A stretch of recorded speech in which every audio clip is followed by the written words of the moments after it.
I didn't really expect Infinite Entanglement to have any excess. I hoped it would. I was really, really hoping that people would take the idea and be a part of it and start understanding. And I've done some science fiction themed songs and a science fiction themed concept album once before with 10th Dimension, but Infinite Entanglement seemed to be much further out there. But all of my fans really liked it, and I'm completely independent.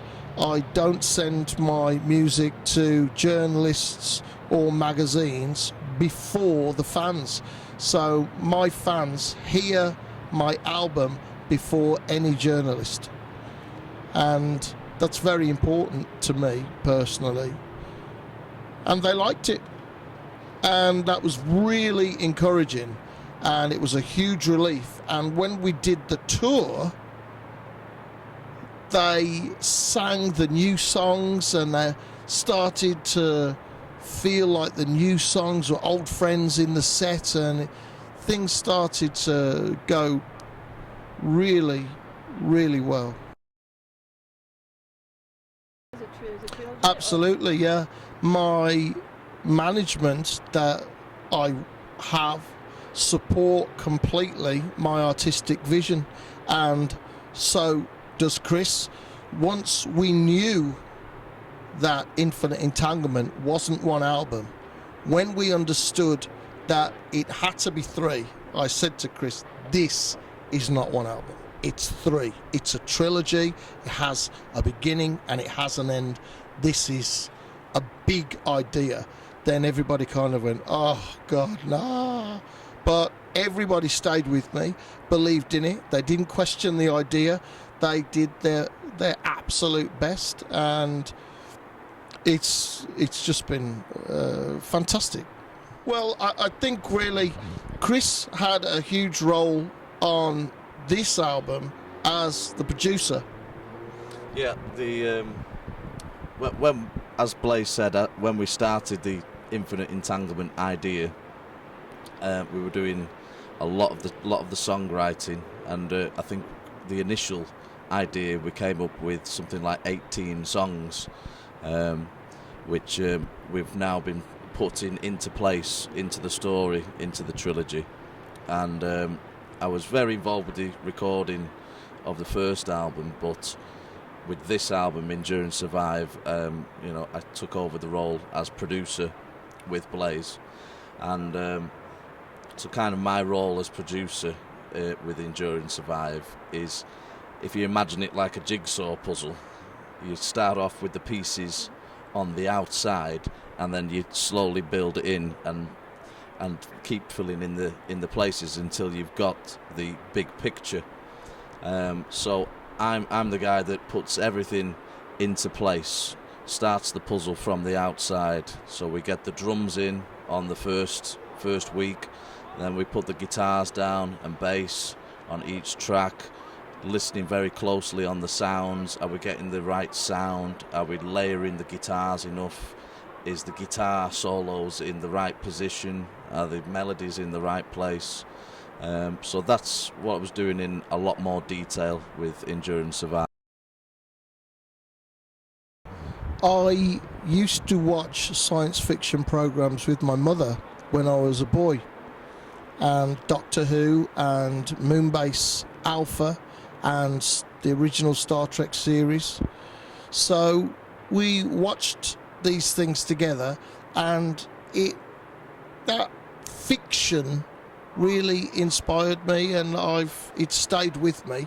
And reading books by Arthur C. Clarke and Philip K. Dick, then those are things that have inspired me. Many movies of science fiction have inspired me as well, and it is very similar to heavy metal in one way.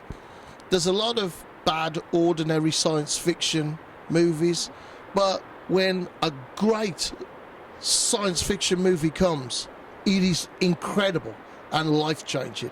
So I like science fiction. I like the feeling of the future is already there and we can take a picture of it in some ways. So that's why I really love it. And it also science fact, that the future is based on fact, on things that we touch, on quantum physics and on Einstein's theory of relativity. Things are based on all of this stuff, but they're put together in unusual ways and do amazing things. The second part is the end of the journey of 1,000 years. Now, William Black, the central character, can see the new planet, but they don't want him to reach the new planet. They just wanted him to be a part of the ship and get the ship through that 1,000-year journey. And now he's at the end. They want to kill him. They want to throw him away like a piece of junk in space. They don't want him to be there. They only want the genetically perfect human beings to land and become a part of that new world. So ultimately, William Black is betrayed. The lies that they tell him are absolutely horrific. And so that is what Endure and Survive is about. Discovering those lies, finding that truth, and finding a way to fight back. All right. And are there any songs ready yet for the next album? Yeah, we've been working on it. We've been working on all 3 albums at the same time, Chris. Yeah,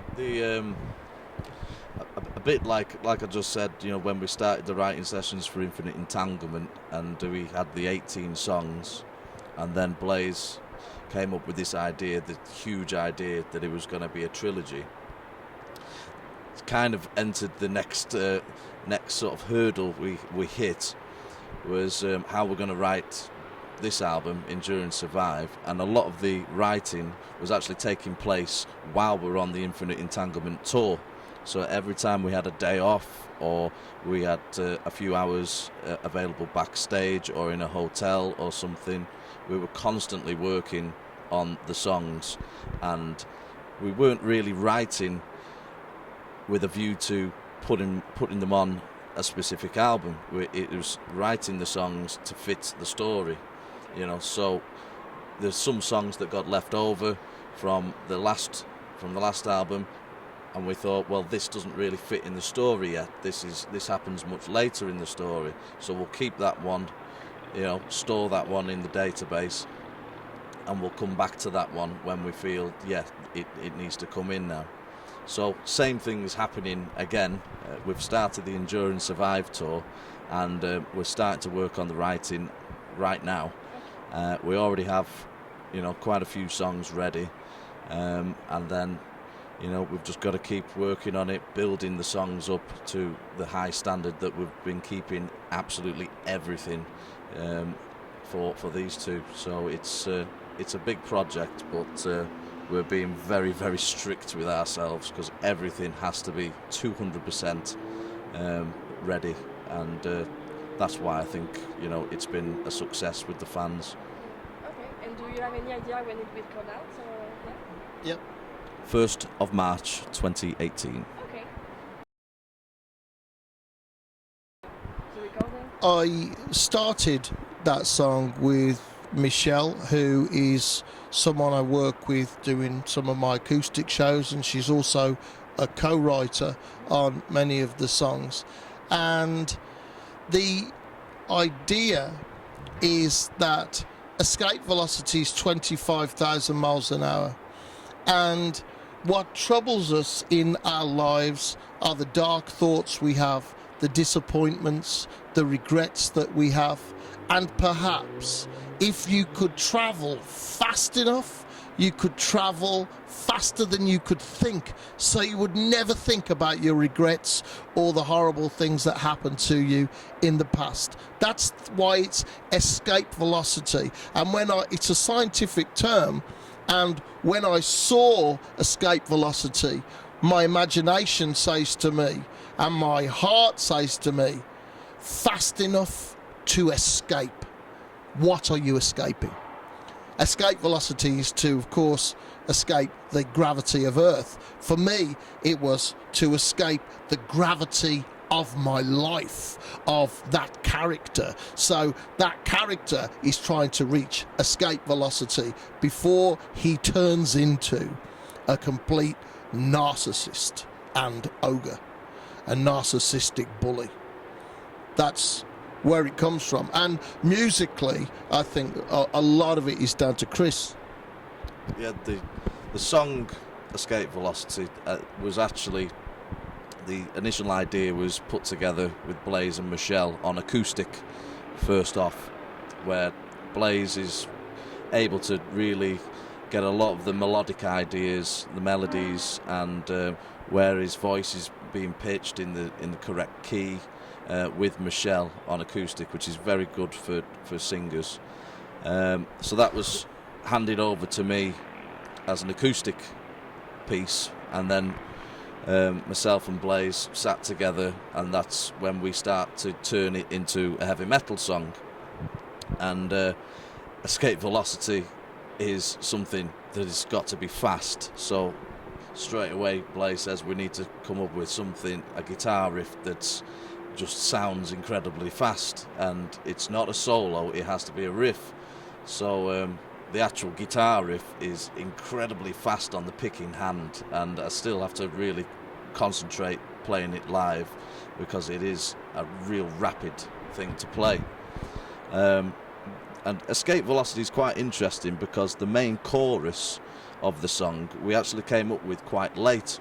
We actually put the song together with the verses and the bridge and the pre-chorus and everything, and we felt something was missing in the song. We thought, this sounds great and we could probably record it and be quite happy with it, but we're not feeling that it's what it should be, where it should be at. Like I said, everything has to be 200%. And then we came up with the chorus, and Blaze just said, "I will fly." And I thought, right, well, if we're flying through the sky, or we're dropping out of the sky, or we're going incredibly fast wherever we are. And I started playing this riff, and I just imagined like jumping out of a plane or something. And again, it had to be fast. I will fly. And so that was an interesting song, really, because the chorus came quite late. But it's one of the catchiest choruses on the album. In the story, Remember is a time when he feels he had something positive in his life, and he's trying to find a reason to come back from the dead. He's almost dead. The last bit of electricity, of electrical activity in his brain is there. He's almost gone. And Remember is going back to a time when he had passion in his life. That's what he's trying to remember. And I wanted to do it acoustically because I so far it seems to work. I had an acoustic song on the Infinite Entanglement album, and this one started to come to life. And space junk and things that are left alone and always go to fall down to earth, but perhaps when you're together with somebody, when you're absolutely connected, then you shine together. You're better together than either of you ever were when you were on your own. And that is the essence of what Remember is about, and the telepathic connection that people who experience true love have in their hearts and in their minds. It's a knowing of the other person, and he has to go back and think about what she said to find his way back from death. All right. It wasn't really metal, it was Queen, Day at the Races. So I think it had a huge influence on me because of the melody and the guitar work of Brian May. So many of his guitar solos are flowing and memorable, melodic solos. So I think from there, and Sweet, the rock band from the 70s, those were the first kind of hints of heavy rock and metal that I started listening to. And of course, then as I got into metal, it became Iron Maiden and Black Sabbath. I was very lucky in a way that as a boy, the Sex Pistols were in the charts, and it was also the first Black Sabbath album. I remember going to my friend's house, and we both liked the Sex Pistols. The energy, the anger, the aggression of the Sex Pistols, and I heard that first Sabbath album, and I'm like, well, this is actually scary. The sound of this album is scary. Emotionally, it makes me feel uncomfortable. And many years later, I came back to that. I sought that discomfort. I sought that out, that difference. And I think that's part of the attraction of metal. When it's done really well, it asks you a question, and it is dark and passionate and melancholy, and it will keep you coming back to that intense feeling that you remember when you first find out about it. What about you? What was your first record? The first album that I heard that maybe sort of get attached to this genre was actually Highway to Hell, AC/DC, and I'd already got into guitar music and everything from that on. I think my first song that got me into guitar was Beat It by Michael Jackson, and hearing Eddie Van Halen's guitar solo. But what got me really into rock and metal was Highway to Hell, and just hearing this massive guitar sound that just nobody else, still to this day, still think AC/DC are probably the tightest band in the world, and what Angus does nobody can replicate. And then there was Bon Scott, and this voice just came out of nowhere, and I thought, what the hell is this? And I still remember where I was, you know, when I listened to it for the first time, and it was definitely that album that changed everything. Hello, United Rock Nations. I'm Blaze Bayley. My new album is called Endure and Survive. I hope you like it. Perfect.